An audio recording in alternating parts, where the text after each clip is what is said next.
If you're planning your first trip to Key West, then keep watching for handy tips and practical information, like where to stay, how to get around, what to eat, where to drink, best places to watch those amazing sunsets, and much more.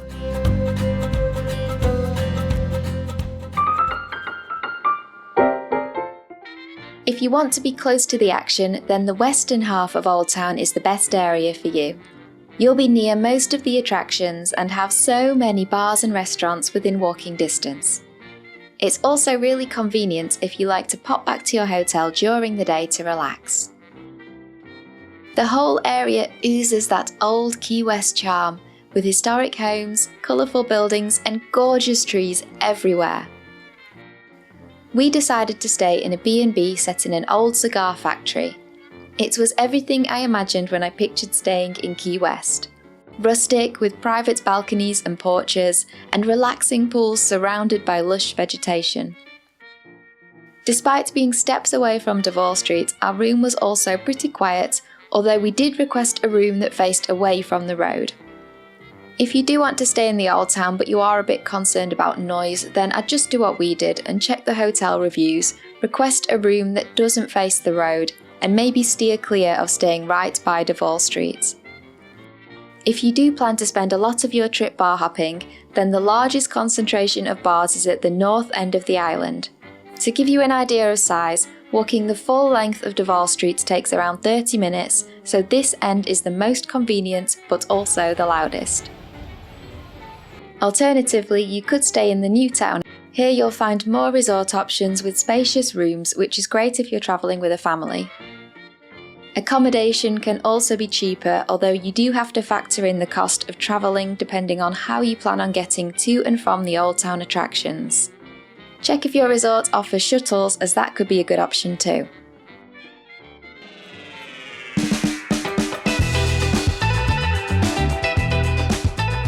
I wouldn't recommend getting around Key West by car. For starters, the Old Town is very pedestrian friendly. You can easily reach attractions, restaurants, bars and shops on foot. Also, parking can be expensive and hard to find, and you need to avoid the resident spots. Plus, if you drink alcohol and you're enjoying the bars, then it would suck to be the designated driver. While we walked pretty much everywhere, if you want to cover more ground, cycling is a popular way to get around. Many places offer bike rentals, including electric bikes. While we were researching bike hire, I saw Eaton bikes recommended fairly frequently, although we didn't use them ourselves. Some hotels also offer bike hire, so do check what's available at your accommodation too.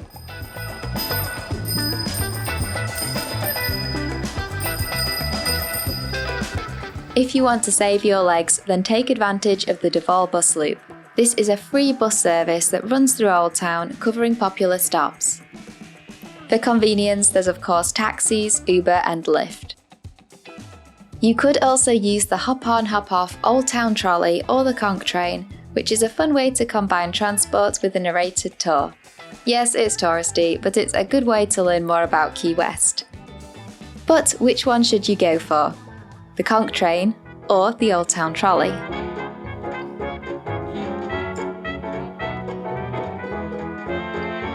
The Old Town Trolley and Conch train both offer a hop-on, hop-off tour of Key West with a narrated guide covering the city's cultural and historical highlights. It is a great way to get a feel for the city and find out about attractions that you might want to visit. The two aren't identical though. From what I've read, visitors say the trolley offers a better view as you're seated higher up, and it's supposedly smoother and more spacious than the Conch train. The Conch train focuses on Key West's Old Town, with a 75-minute tour and 4 stops. On the other hand, the trolley covers the entire island, lasts 90 minutes, and has 13 stops. The trolley is also about $10 more expensive per person, although prices can vary. I think the Conch train is a good option if you're not really looking for a mode of transport, and really you're just in it for the Old Town tour. Plus, it's cheaper, and if you're travelling with kids, they might also prefer the novelty of the Conch train. However, the Old Town Trolley could be better if you're looking to utilise the hop-on hop-off feature, as it does cover a wider range of attractions. This could especially be useful if you're staying at one of the resorts outside of Old Town, near one of the Old Town trolley stops. You might also prefer it if you think that the kind of bumpy ride on the Conch train would be too uncomfortable for you.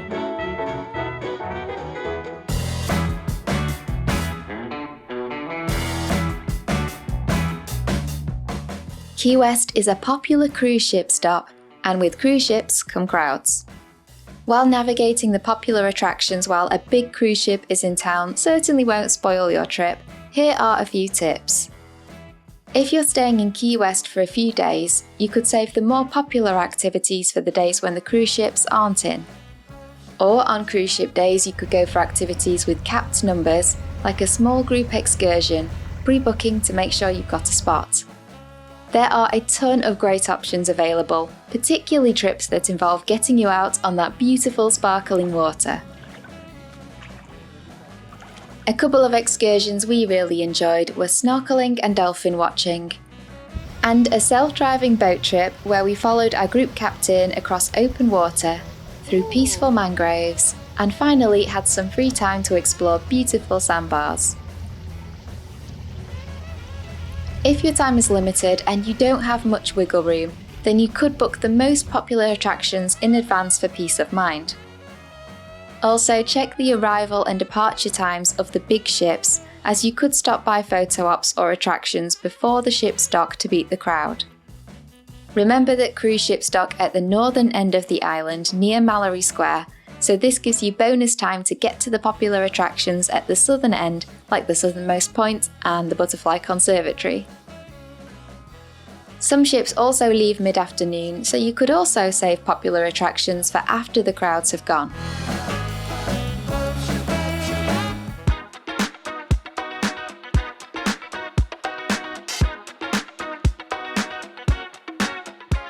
First off, you won't need overly dressy clothes for the evenings. If you do want to get dressed up, then absolutely go for it, but just know you won't look out of place if you want to keep it casual. I'd also say pack for comfort. It's hot most of the year and there's plenty of exploring for you to do. Make sure you have comfortable shoes so you can take advantage of how walkable Key West is. While it is hot most of the year, after spending a long day in the sun, you might find you want light layers for the evening, especially if it's breezy. I'd also take a light waterproof for sudden downpours, and take a hat with you. I didn't wear one at first and regretted it. Sunburn on your head is no joke. Take some bug repellent. Key West gets no-see-ums or sandflies, which can cause itchy bites. We didn't have any issues with no-see-ums ourselves, however mosquitoes were another story. You will definitely need sun cream, but make sure you get the coral safe kind if you're going in the water. If you don't manage to get any at home, then there are 3 CVS's and the coolest looking Walgreens in Old Town.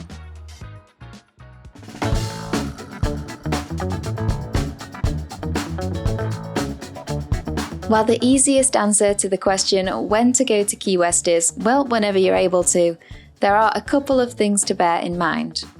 Key West hosts some really popular festivals, like Fantasy Fest in October, which is a 10-day blowout of costumes, body paint and music. While this could be a lot of fun, if you're travelling with kids, know that it's not exactly going to be family friendly. Bigger crowds and higher costs is of course another reason to avoid visiting during a festival if you're just not that bothered, so check the exact dates in advance. Another important consideration is weather. Key West hurricane season runs from June to November, with the most active time for hurricanes being mid-August to mid-October. While the chance of a hurricane hitting directly is low, it is something to bear in mind. On the other hand, this does mean crowds should be lower and you could get a good deal on accommodation, so it's up to you if you want to roll the dice.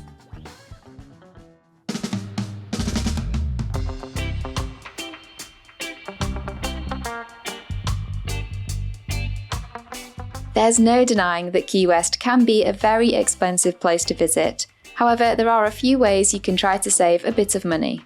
Some attractions offer a discount when you book online in advance.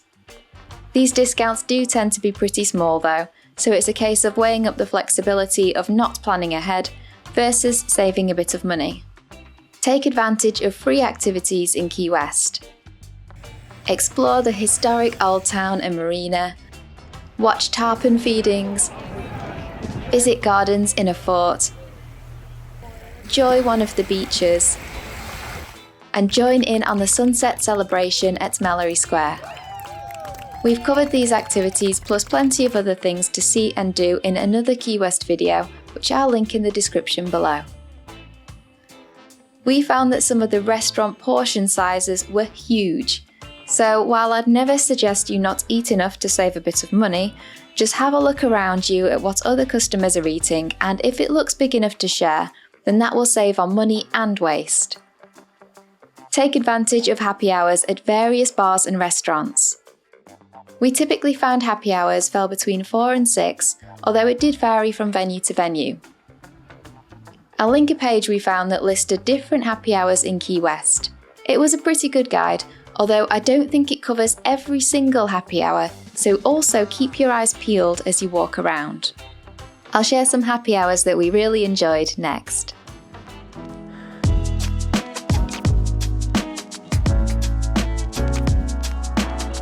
There's so much delicious food for you to try in Key West and a load of restaurants to pick from.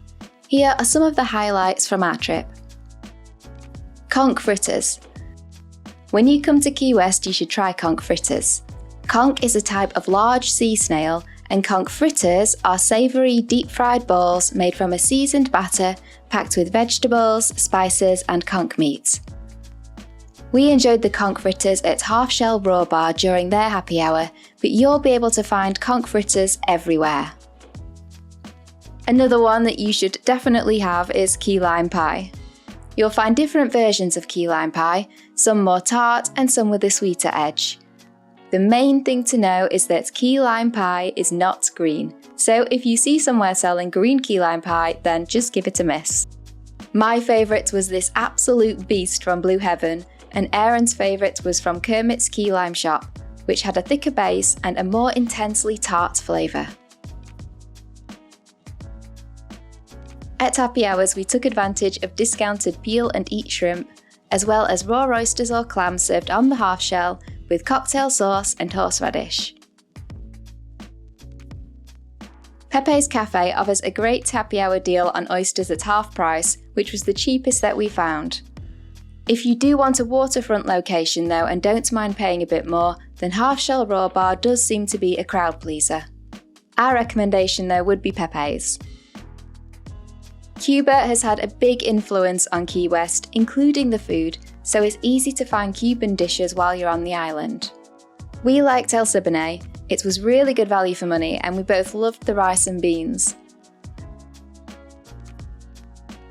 We tried a few different Cuban sandwiches while we were in Key West. A Cuban sandwich is typically made from ham, roast pork, Swiss cheese, pickles and mustard and served up on delicious crunchy Cuban bread.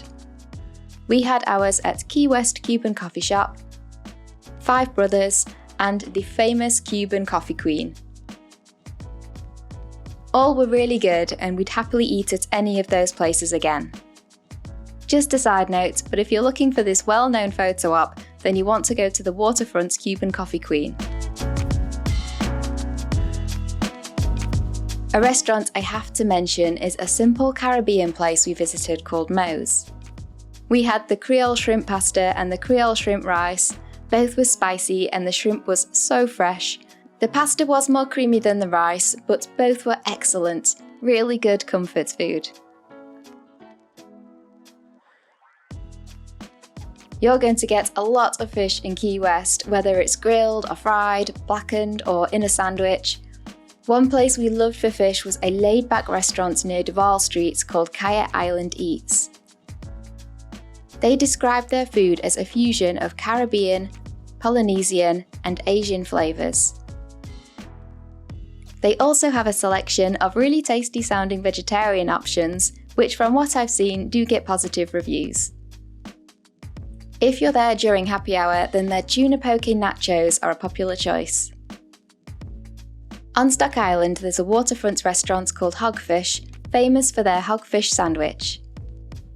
The light, flavourful fish is combined with sautéed onions, mushrooms and melted cheese, all served on Cuban bread. For taco lovers, I'd recommend going to Garbo's Grill food truck. At happy hour, you can get a trio of fish, prawn and Korean barbecue tacos for $11, so not only is it great value for Key West, but they were also both of our favourite tacos of the trip, especially the Korean barbecue flavour. Everywhere we visited, we found we could just walk up without a reservation. But if there is a specific restaurant that you're keen on, it is a good idea to check if reservations are necessary. One place worth mentioning is Latitudes on Sunset Key. This is somewhere we considered because it's incredibly popular for its fine dining on the water in a beautiful setting. Reservations are a must here, especially if you want to time your dinner with sunset.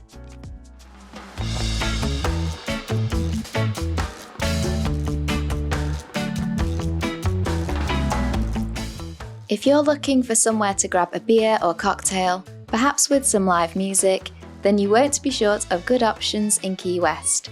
Here are a few we liked. Dirty Harry's. A lively spot known for its multiple bars, energy and nightly live music. The Bull. We enjoyed the live music downstairs, particularly this reggae band whose name I didn't catch. Their second floor balcony is also a great people watching spot. First Flight. Enjoy house-brewed beers in the birthplace of Pan American World Airways. In 1927, Pan Am's very first tickets were sold right here. They went on to be the leading international airline of the US for decades until it collapsed.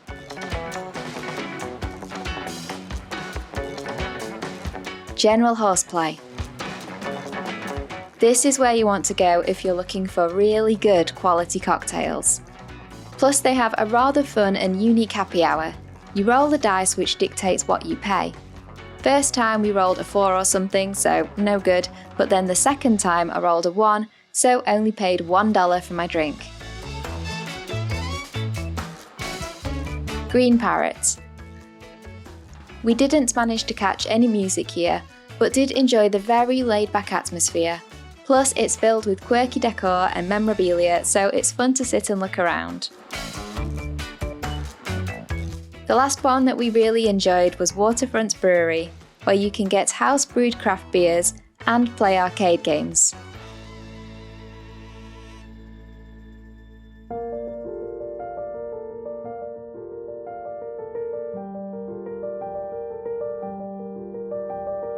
Sunsets in Key West are absolutely incredible. Just make sure you take the time to enjoy at least one sunset during your trip. Here are a few suggestions for where you could watch it. Mallory Square is famous for its daily sunset celebrations with street performers and a really lively atmosphere.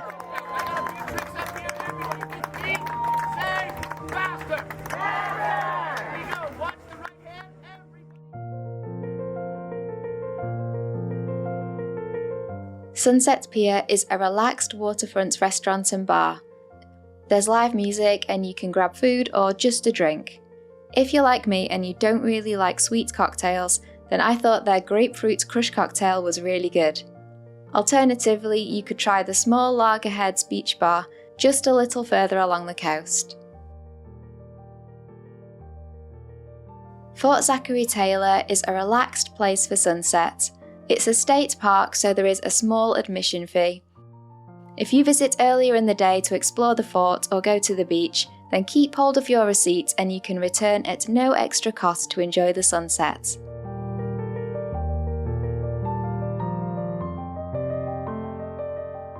Truman Waterfront Park is ideal if you're looking for somewhere quiet for sunset. And if you visit on a Thursday, then you might catch the end of the farmers market.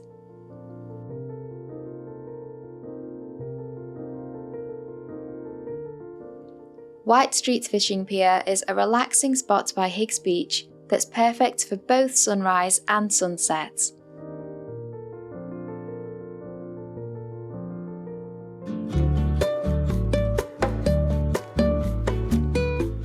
There are 3 main beaches in Key West: Fort Zachary Taylor State Park, Smathers Beach, and Higgs Beach. However, because the Keys are coral islands, the sand tends to be quite coarse and not so pleasant to walk on, and areas of these beaches can be pretty rocky. It could be a good idea to take water shoes, especially for Fort Zachary Taylor, as it is rocky close to the water. We learned that one the painful way. I think the sand at the other 2 is imported though, so a bit softer than at Fort Zachary Taylor. While they do vary in size, these beaches also aren't like the wide stretches you might picture when thinking of Florida. That being said, while I wouldn't suggest visiting Key West for the beaches, they are still nice for relaxing breaks between the sightseeing. Plus, it's all subjective. Living in a UK city nowhere near a beach, we still found these beaches to be very picturesque.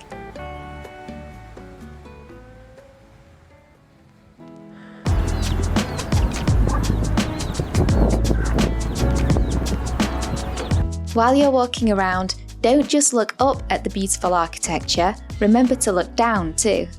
There are 17 short poems, mostly written by Key West residents, imprinted on various sidewalks around Key West.